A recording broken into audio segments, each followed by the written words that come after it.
Bonjour à tous, ici Owen Macuser et je vous refais encore une petite vidéo.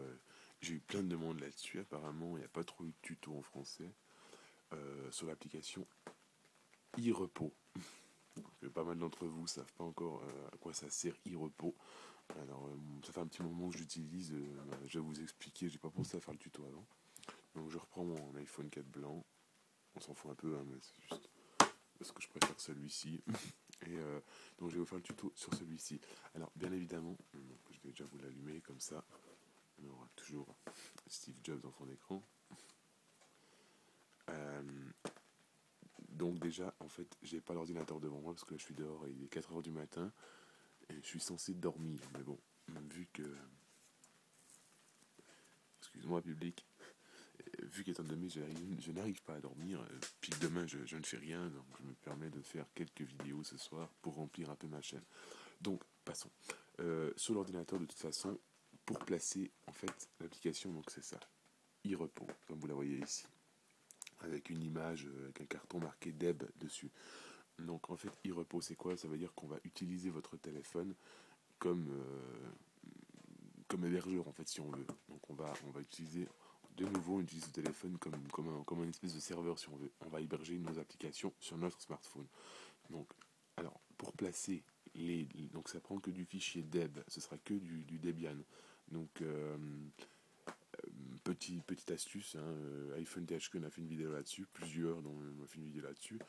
Pour récupérer un Deb de Cydia, télécharger une application, donc un fichier, par exemple, je prends un exemple, 5 Icon Doc que Saoric avait créé lors de la sortie de Cydia. Et ben là, par exemple, vous téléchargez ce tweak et vous faites pas de respring, rien du tout. Vous allez en SSH par Diskey, WinSCP, CyberDuck ou autre, et vous rentrez donc vous allez dans donc Private, var, cache, apt, archive, et là vous aurez le point .deb. Donc vous prenez le point .deb, ou ce sera comme point .saoric ou la source sur laquelle vous avez téléchargé, vous la mettez sur votre bureau et là vous allez la placer en SSH. Donc le fichier .deb, vous allez le placer en SSH dans l'application. Vous allez aller dans Private, var, mobile, iRepos. Et là, vous aurez deux dossiers normalement, package et puis SLT ou un truc comme ça. Donc vous balancez ça dedans. Une fois que ça c'est fait, vous faites un respring. Pas forcément besoin, mais c'est toujours mieux. Et là, on est prêt à ouvrir iRepos. Donc là, on voit que je viens d'installer un package juste avant, là, parce que j'avais des petits bugs, enfin voilà. Donc là, maintenant, c'est bon.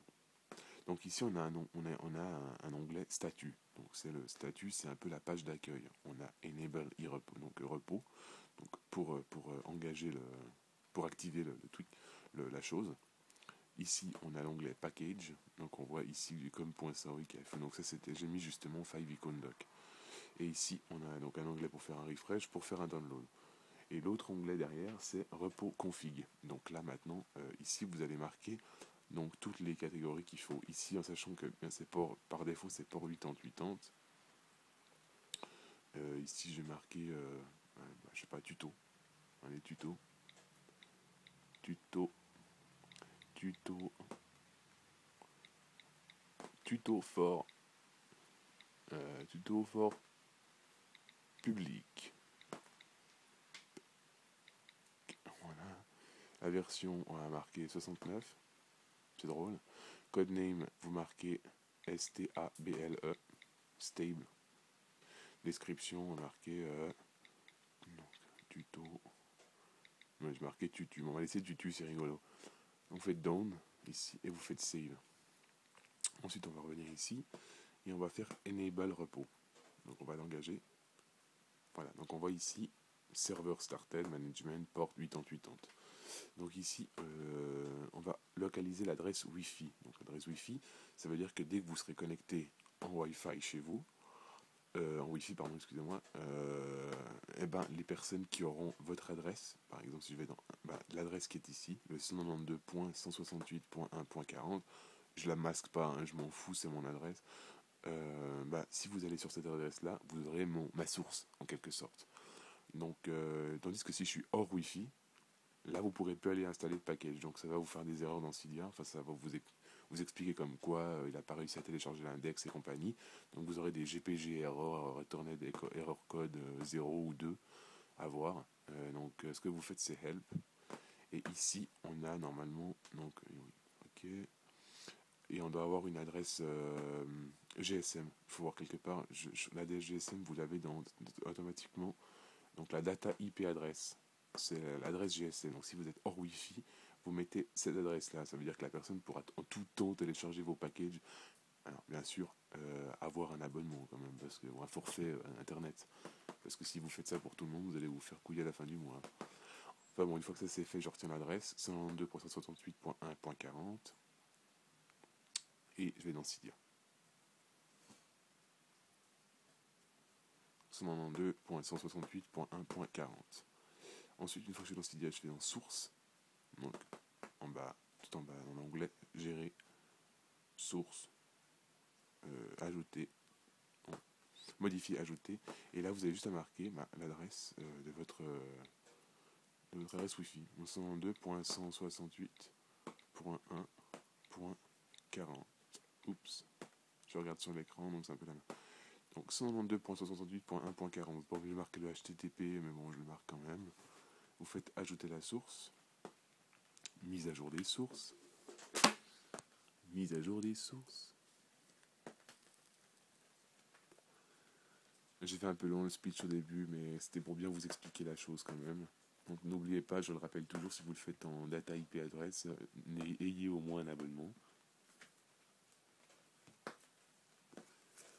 Bon, ça veut jouer ou bien?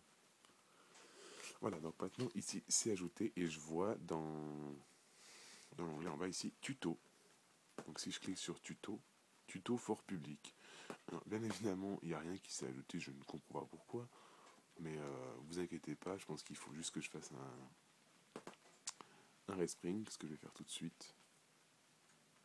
Donc une petite seconde, public. Alors ça va faire un petit respring, voilà. En plus je suis en jailbreak Thread, donc c'est pas fameux. Voilà, excusez-moi pour le doigt sur l'écran, sur la caméra. Donc j'ai fait mon respring, je retourne dans Cydia. En espérant que ce coup-ci, ça va pas me faire une merde pas possible. Voilà, donc je vais dans nouveauté, je vais faire un rafraîchissement, comme ça moi je suis sûr que ça va jouer. Ne inquiétez pas, mes données sont plus ou moins correctes, donc ça va pas faire de... Voilà. Ok, il y a déjà un problème, c'est quoi?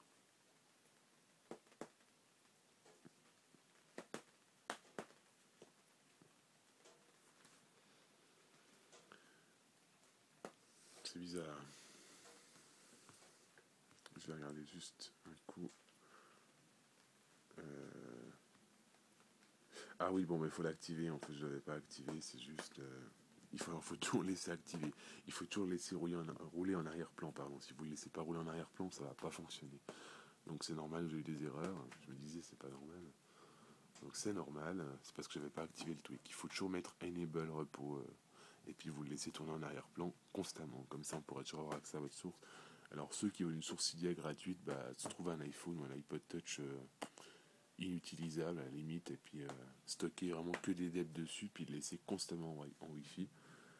Donc je vais retourner ici. Là, le rafraîchissement s'est fait correct. Et dans tuto, dans tuto, j'ai toujours pas mon deb. Je sais pas ce qui se passe, c'est un peu de la merde. Je suis désolé, hein, mais normalement ça marche très bien. C'est le moment où je fais la vidéo, bien sûr, il faut que ça marche pas. Alors développe, ouais, bon, ça je suis venu sur la page. Donc utilisateur hacker, moi je me développe pas parce qu'il n'y a pas de filtre. Lolo disait que ça m'avait choqué, Lolo disait qu'il y avait plus de paquets, c'est juste qu'il n'y a aucun filtre. Donc, ouais, enfin bon, c'est le petit détail. Donc écoutez, c'est ça. Donc faites ça tout simplement et ça va marcher. Chez moi, ça marche pas parce que je fais trop de modifications dessus. Puis j'ai modifié les fichiers release et puis je pense que c'est à cause de ça que ça fonctionne plus.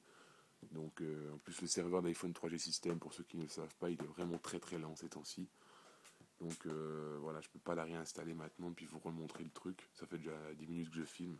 Donc suivez juste ce tuto à la lettre, comme je vous l'ai expliqué, et ça va fonctionner. Si ça ne fonctionne pas, écrivez-moi sur YouTube ou par email. Et puis je regarderai ça avec vous. Mais ça devrait fonctionner. Donc ça va fonctionner de toute façon. Je vais bien regarder si je suis encore bien. Normalement ça devrait fonctionner. Donc je sais pas pourquoi ça marche pas. Ouais, bon, je sais pas pourquoi ça marche pas. Donc je sais pas. Donc je sais pas, je vais pas redémarrer mon appareil, je suis en jailbreak Red, donc comme je vous l'expliquais au début, si je le redémarre, il faut que j'aille chercher mon ordinateur et tout. Donc, mais ça va marcher chez vous, ne vous inquiétez pas, chez moi c'est normal, ça s'emmerde parce que je fais trop de notifications dessus. Donc voilà, donc c'était ça. Désolé encore pour ce petit désagrément. Donc voilà, c'était l'application iRepos pour iPhone 4 3GS, enfin en version 4.0 plus. iRepo, je le rappelle que je testais en 5.0 sur la version GM sur mon compte, depuis mon compte développeur, enfin avec la version GM que j'ai téléchargée depuis mon compte développeur, ça ne fonctionne pas. Pour ceux qui veulent être au courant, ça ne fonctionne pas, donc en tout cas pas pour le moment, c'est pas stable. Elle s'ouvre, mais c'est pas stable du tout.